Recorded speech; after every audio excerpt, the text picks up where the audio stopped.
तो एक तो मालगाड़ी खड़ी थी, तो उसमें हम लोग बैठे, लोग तले खुल गई। जो पत्थर छीनी हथौड़ी का कष्ट नहीं सहता है ना, उसको लोग लात मार के चल जाते हैं। मूर्त बनना है तो छीनी हथौड़ी का कष्ट सहना पड़ेगा।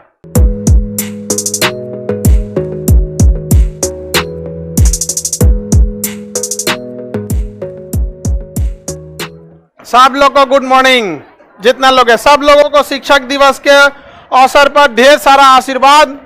सब लोगों को अपनी अपनी जिम्मेदारियों को समझना चाहिए। हर इंसान की कुछ ना कुछ जिम्मेदारी है, अगर उस जिम्मेदारी को नहीं निभाइएगा तो खुश रहे बोले,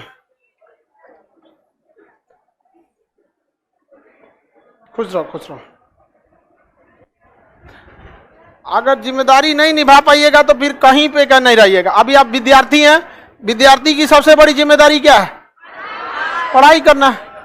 और अगर नहीं निभाइएगा तो अच्छा एक बात, आज हम लोग जो शिक्षक दिवस मना रहे हैं, एक कहावत कहता ना, सास भी कभी बहू थी तो शिक्षक भी कभी स्टूडेंट था। समझ में आया कि नहीं गया? हम लोग भी स्टूडेंट थे, हम लोगों ने भी गलतियां किया और आप भी वही गलती कर रहे हैं। इसलिए बार बार समझाते हैं कि वो गलती मत दोहराइए। कोई लड़का तेज नहीं होता है। हमारे क्लास में पढ़ने वाले हर वो लड़के जो पढ़ने में हमसे तेज थे, आज कहीं कहीं दुकान खोल खाल के बस जी रहा है। रीजन क्या है? वो पढ़ने में तेज थे लेकिन वो लोग कंटिन्यूटी नहीं बना पाए। और हम लोग पढ़ने में अच्छे नहीं थे, लेकिन जब हम लोग 9th पास किए ना तो एकदम कंटिन्यूअस लग गया आदमी। और हकीकत में जीवन में जितना पढ़ाई आप करे हैं वो पढ़ाई एक और, कंपटीशन की दुनिया में आके पढ़ा हुआ 1.5 साल की पढ़ाई एक और बराबर हो जाती है। क्योंकि मैट्रिक से पहले की पढ़ाई आपको इस बात का आभास कराता है कि आपको पढ़ना कैसे है, कैसे आपको पढ़ना है, कैसे। 1 और 5 में जो पढ़े हैं वो कोने काम का है, डायरेक्टे कोनो काम का है। डायरेक्ट आ देखिए तो कंपटीशन, लेकिन वो क्या है? बेस बना रहा है आपका, वो भी जरूरी। बिना वगैरह कहां से समझ में आएगा? नहीं समझ में आ सकता। तो अभी आपके पास जो साल 1.5 साल का ये टाइम है ना, इसको बहुत गोल्डन पीरियड है। इसमें अगर आप नहीं पढ़िएगा मतलब आप अमृत से पैर धो रहे हैं। और लड़का लड़की सब लोग को ये एज में गलती पता नहीं चलती है। लोग कहते हैं कि हम बड़े हो गए, एक्चुअली बड़े नहीं होते। जब इंसान को अपनी गलती का आभास होने लगता है वो उसी दिन से बड़ा हो जाता है। छोटे बच्चों को देखिए, गलती करेगा पता ही नहीं चलेगा। ओकरा सोचा को सुबेरे याद आएगा जब मम्मी उसको टिफिन देगी कि मैथ में टेबल याद करना था, जा अब सर पीटेंगे 13 का टेबल, रास्ता भर बेचारा मुठियाई ले जाएगा वहां। हम लोग को भी जब एकदम टिफिन उफिन रेडी हो जाता था, रास्ता में याद आता था, अरे बाप रे आज तो क्वेश्चन पूछना था, जा। अब क्या करते हैं लोग? तब क्या किया जाए? बैग लेके ट्रेन के पटरी के किनारे ईंटा फोड़ते थे लोग, पत्थर रख के फोड़ते थे, टाइमो नहीं कटता था। आज ना मोबाइल आ गया, धाए 2 घंटा 3 घंटा कट जाता, उसमें कट भी नहीं करता था। इधर उधर इधर उधर। एक बार ऐसे ही टाइपिंग सीखने के लिए घर के लोग भेजे थे लोग। टाइपिंग होता ना, टाइपिंग सीख। हम लोग के समय कंप्यूटर नहीं था, टाइपराइटर था। और उस ससुरा में शिफ्ट बटन में काली उंगली से डालना पड़ता है इससे, और उसे दाबिएगा तो बहुत हार्ड होता है, उंगलियां मुड़क जाएगा। हम लोग छोटे थे, लोग सीख रहे थे तो मने नहीं लगता था सीखने में। अब घर वाले जबरदस्ती सिखाए थे तो 3-4 आदमी ग्रुप में चल गए, चलो स्टेशन चलते हैं, टाइम पास करके वहां आएंगे। कौन 1.5 घंटा टाइपिंग में दिमाग नोचाएगा? तो एक तो मालगाड़ी खड़ी थी, तो उसमें हम लोग बैठे, लोग तले खुल गई। अब उसे स्टार्ट हो गया। अब मालगाड़ी का स्टॉपेज इससे मतलब नहीं है कि स्टेशन बड़ा है कि छोटा है। अरे भाई इतना पता नहीं कि आगे बड़ा स्टेशन रहेगा तो रोक देगा। मालगाड़ी में ऐसा नहीं होता है, अगर उसका सामान है तो रोकेगा, नहीं तो कितना बड़ी स्टेशन है निकल जाएगा। उससे 2-2.5 घंटा बाद रुकी थी। अगला काज ने कहा रोका था उसको, और वो रोकबो किया तो ऐसा मरियल स्टेशन पे, काज ने कौन स्टेशन पे ना टेलीफोन मिल रहा था ना कुछ यहाँ पे। अगले दिन जब आए, मतलब क्या 7-8 घंटा लग गया आने में। इधर घर का खोजाई हो रहा था, तब तक घर वाला पहुंच गया, टाइपिंग करने आया था। कहा कि ना, तो बड़ी धुनाई हुआ। अच्छा, लौटने में भी हम लोग को 2-4 हाथ लगा दिया था। लौटे भी थे लोग मालगाड़ी से। एगो मालगाड़ी थी और ट्रेनें नहीं मिले, लौटे लोग। अब मालगाड़ी में क्या करे आदमी, कैसे कूद फान के उतरा यहाँ पे। घर वाला लोग बड़ी धोया था आदमी। तो बचपने में हम लोग बहुत गलती किए थे लोग। अगर टाइपिंग उस समय सीख लेते लोग तो टाइपिंग भी तेज रहता है। घर अभी भी टाइपिंग है लेकिन इतना अच्छा नहीं है, लेकिन घर वाला तो अच्छे के लिए ना भेज रहा था। बदमाशी तो हम लोग बहुत किए अपने जमाने में। लेकिन जब एक समय आया तो सब कुछ छोड़ दिए थे। नाइन्थ के बाद, नाइन्थ मतलब 8 तक हमको खुद विश्वास हो गया था कि हम लाइफ में कुछ नहीं कर पाएंगे, लेकिन नाइन्थ में इंसान सब कुछ छोड़ छाड़ के पढ़ाई में लग गया। कृष्ण भगवान को भी देखिएगा, एक समय आने के बाद सब कुछ छोड़ छाड़ दिए थे, समझ में आए नहीं?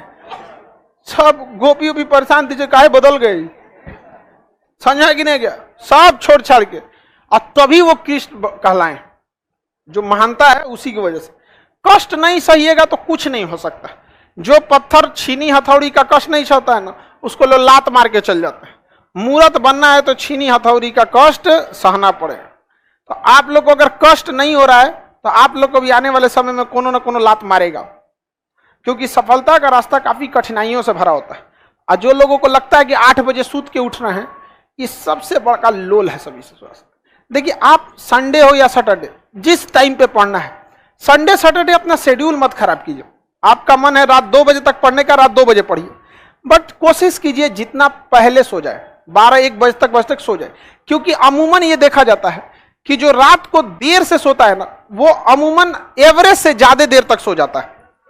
अगर आप 12 बजे सोइएगा तो 6-7 बजे तक जग जाइएगा, और 2 बजे सोइएगा तो सोचा 10 बजे सूत के उठिएगा, तो उधरिया 2 घंटा बढ़ाए तो इधरिया 4 घंटा सो गए। तो अमूमन ये देखा जाता है कि रात में बहुत देर तक जगने वाला सुबह के समय में टाइम को बहुत ज्यादा खराब कर देता है। तो इसलिए कोशिश कीजिए 12-1 बजे तक सो जाए, 7 बजते बजते आराम से 6-7 के बीच में उठ जाइए। आपको 7 घंटा 8 घंटा बहुत है, 8 घंटा से ज्यादा नहीं सोइएगा, 6 से 8 घंटे के बीच में सोइए, इससे ज्यादा नहीं, जब टाइम मिले तब। और ये नहीं कि रात भर जग जाए। एगो लड़का हम लोग के साथ पढ़ता था, सो के कितना बजे उठता था पता है? सुनेंगे तो गरियाएंगे, शाम को 4 बजे सोता था, सवेरे 9 बजे, सवेरे 9 बजे सोता था। वो दुनिया के बारे में बहुत कम जानता था, क्योंकि जब वो सोता था तो दुनिया जगती थी, और जब सो के उठ के फ्रेश हो जाता था दुनिया सोने की तैयारी में लग जाती थी। अजब बैल था सुशांत नहीं।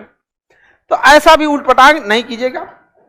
आपको पता है धारा की दिशा में चलने में थोड़ा इजी हो जाती है सफलता, विपरीत दिशा में मेहनत ज्यादा लगता है। पढ़ाई लिखाई करेंगे, संगति का भी बहुत बड़ा असर पड़ता है। हम लोग के साथ एक लड़का था, ओकरा हम लोग बाहर कर दिए लोग ग्रुप से, हर बतिये में टांग लड़ाता था।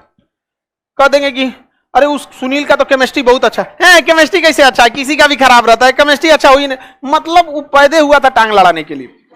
कोनो बात बोलिएगा ना तो टांग लड़ाएगा, कुछ बोल दीजिए हमेशा, आजो वहीं पड़ा हुआ है, आज भी वहीं पड़ा हुआ है, हर बात में टांग लड़ाएगा। उसको मत पूछिए उसको हम लोग ग्रुप में भाभी जी बोलते थे, इधर मामा जी बोलते, उसको ग्रुप में ऐसे बोलते थे ना। हमेशा उठपटांग काम करेगा यहाँ पे। और इतना अजीब टाइप का लड़का था जिसका कोई हद नहीं। मतलब उसका तौलिया ऐसे की जगह ऐसे हो जाएगा तो पूरा इंक्वायरी लगा देगा, कौन ऐसे किया है, ऐसे हम लोग जानबूझ के उसको नौटंकी करते थे।